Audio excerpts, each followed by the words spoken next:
starting this Wednesday by discussing today's top headlines with Tim Campbell and Tom Swarbrick. Morning, Jim. Hello, good morning. Good morning. Hello, we were focused a lot on the Labour Party conference and Keir Starmer's speech yesterday. It has happened, of course. He's dominating the headlines again this morning. His speech at the conference happened at about 2 o'clock yesterday afternoon. He did seem to spend a lot of it talking about reform and its leader, Nigel Farage. We must come together to fight reform with everything that this movement has. When was the last time that you heard Nigel Farage say anything positive about Britain's future? He can't. He doesn't like Britain, doesn't believe in Britain. And the question I ask seriously of Nigel Farage and reform is, do they love our country? Do they want to serve our country, all of it, our beautiful, tolerant, diverse country? Or do they just want to stir the pot of division because that works in their interests? Well, Nigel Farage was very quick to respond. He's claimed the Prime Minister should feel ashamed of his comments. It has been obsessive, whether it's the Home Secretary, whether it's the Health Secretary. It is a constant attack on me and what I stand for.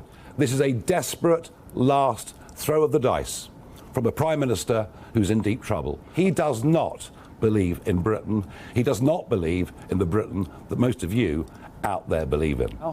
As a result of this week and the abuse that has been heaped upon our supporters and our voters, more determined than ever. Tom, is he obsessed with Nigel Farage? Should he be obsessed with Nigel Farage? I think he absolutely should be obsessed with Nigel Farage. Look at the poll positions that they're in. There is a reason why Reform have surged in the polls. There's a reason why Reform are apparently going to form the next government, were there to be an election tomorrow. And if Keir Starmer and the Labour Party are not focused on why that's happened, they're going to lose the next election. So this isn't a surprise. What this is unedifying, because what we're getting now is a battle of who loves the country more. I love the country more. It's like they're fighting over they're 14 again and they're fighting over a girl that they fancy. I love you more. That's all a bit unedifying, because the truth is, let's assume that they both actually really like Britain. They just have competing versions of what that Britain should look like. And that's what the nature of politics is all about.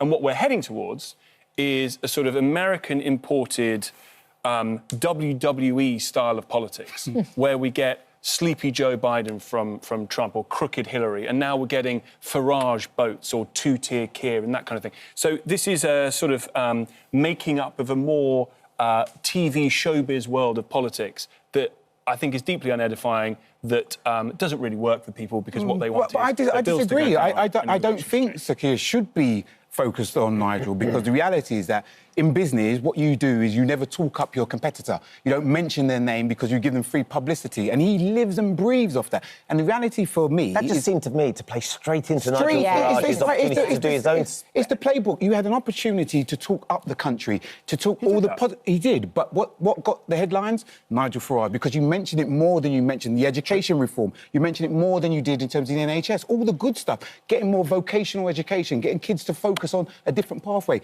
But his focus, in your mind, when you're arguing over the best prize in the world, this country, what you should be doing is instilling hope into people. Sure. Because if the other side is talking about fear, and there's rightful fears out there around migration, what's happening in our communities, our bins on our streets, but then come up with a solution and use that as your edifying call to bring people to the table. I just think there is a difficulty here for Keir Starmer. I think, imagine if he hadn't said anything about Nigel Farage. I think he'd be, basically done for. Disagree. If he said nothing about Disagree. If he said nothing about Nigel Farage, but he talked more about how he's going to fix the problems that Nigel Farage is claiming to have solutions for. And it's easy when you're outside of politics, as you well know, to come up with policies and change, because you don't have to fund them, you don't have to work out how they're actually going to be delivered. If he had only come up with the solutions which people believed him had the power to deliver, I think would have been a much better headline. Tom, I wonder whether you've been able to gauge what the response from the delegates that were there to the speech, because his poll ratings, we know, are really, really low, the lowest that they've ever been since it started. The atmosphere, as Nick was saying to us yesterday, there was two different sort of sense of atmosphere at the start of the weekend to where we were. And actually, did the Labour Party members feel like they heard enough from Keir Starmer to give them the confidence that he is still the right person to be leading? It seems like it may have bought him some time, because he did give a much more full-throated defence of what he's been doing, much more hopeful, much more, this is the path that we're going on and this is what I want to achieve. So I think maybe it's bought him some time. The reality is these speeches don't ever really change the fundamentals. Right. And the fundamental problem is they have failed to really deliver the change that they said that they were elected to bring in. And if you can't make people feel better about their lives because they've got more money in their pocket or they think the country's getting back up off its knees, you're really going to struggle. And he is really, really going to struggle. This budget in November, make or break. 100% agree. I think the point for a leader is that you should be punching up, not down, because that is what the positive signs of a leader for this country should be. And the difficulty is being pulled into this fight on a debate or debates which are very adversarial. And actually what you want to do when you go into that booth and you're deciding to pick is that who do I believe is going to bring about a better environment for me and my children? And at the moment, if you're just fighting, that doesn't really do that for me. OK, well, let's move from the UK to the US now. Another fight. Another fight, yeah. When they go low, we go high. US Defence Secretary Pete Hegseth has declared war on facial hair. Oh, are you feeling vulnerable, Tom? I like to take this fight direct. I like to take this fight direct to him. Oh, go on, tell us more. So his big bone of contention is that members of the military armed forces have beards. They shouldn't have beards. They should be clean-shaven. They should be well-kempt, like these two gentlemen here. They should be in good shape, like these two gentlemen here. That is the sign of an armed forces, a war battalion ready to go. The police have sort of bleep tests, don't they? They have tests they need to do. You can't have plod running around unable to run. I don't think there's a particular problem with beards in the police, but there might be with tattoos. I'm not sure you're allowed to have facial tattoos or tattoos on your neck. So basically, he's committing to high standards, and beards are not high standards. Can we just take a look at that moment where he's committing to the high standards? Let's take a look. You must. And that's why today, at my direction, the era of unprofessional appearance is over. No more beardos. The era of rampant and ridiculous shaving profiles is done. If you do not meet the male-level physical standards for combat positions, cannot pass a PT test, or don't want to shave and look professional, it's time for a new position or a new profession. Beardos. Not looking professional there, Tom. You beardo. I'll fight you, Pete Hegseth. I'll fight you. Now, I think our armed forces has had certain issues with facial hair for many years, but last year they changed it. So actually, if you're in the armed forces, you can have beards. So they've shifted that. They don't necessarily believe that makes you unprofessional. Correct. And I think what you have to remember is that when you sign up for a position, there'll be clear rules and regulations that you have to abide by. So I don't mind the statements there from around what you should do in terms of your look and your dress.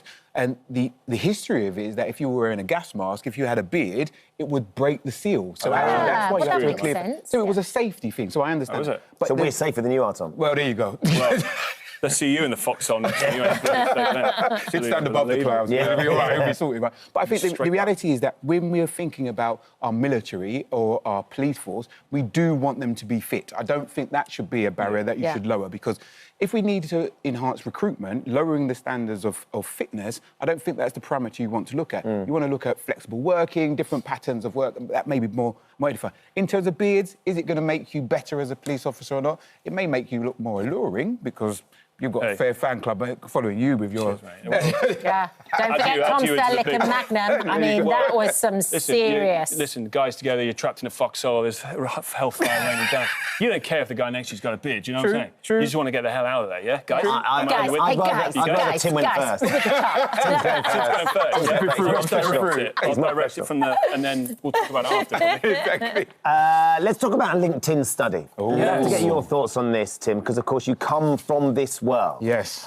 Where the idea of selling yourself on a CV or a LinkedIn profile and making yourself sound very grand and successful apparently leads you to doing better in your opportunities at work, even if you aren't necessarily performing to the standards that you might PR yourself as doing. So the whole context of this is that LinkedIn as a platform is where people put their CVs online and then hopefully get a proposition for positions. So the reality is that my mum always said, when you go, we had this conversation, it's like you polish your shoes, you do your shirt, you put your best foot forward.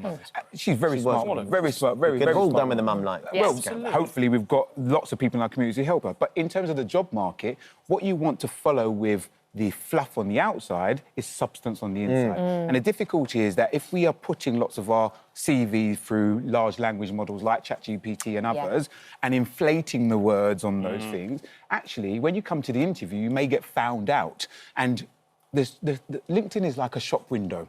You walk by and you see somebody who takes your eye, you think, I might select that person. The difficulty is that if they come into the shop and the products aren't very good, you soon walk out. So what you want to make sure is that whatever's on your LinkedIn profile reflects what you can really do. It's just not fluff. But what this research has found from the US and China is you don't necessarily need the substance underneath, because actually it's just the fluffy words at the top, the self-promotion, that can help you get the jobs you need. This is proof that you can fake it till you make it. I mean, literally, you can just say what you want and apparently you get the job. What I do say, I have to just for a moment take issue with some of the language that has been imbibed from LinkedIn, that has crept into common day, everyday speak. We do not in this country, ladies and gentlemen, reach out to people. We make contact. Reach out and touch. Exactly. We do not do things going forward. Nobody anticipates that you're going to do things going backwards.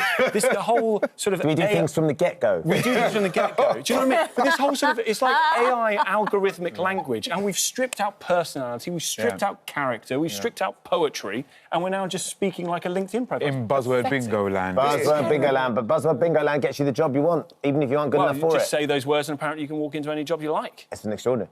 I mean, I guess that's kind of how we ended up here as well. Absolutely. Let's just keep at it. Let's just keep at it. No one's noticed yet. No one's noticed yet.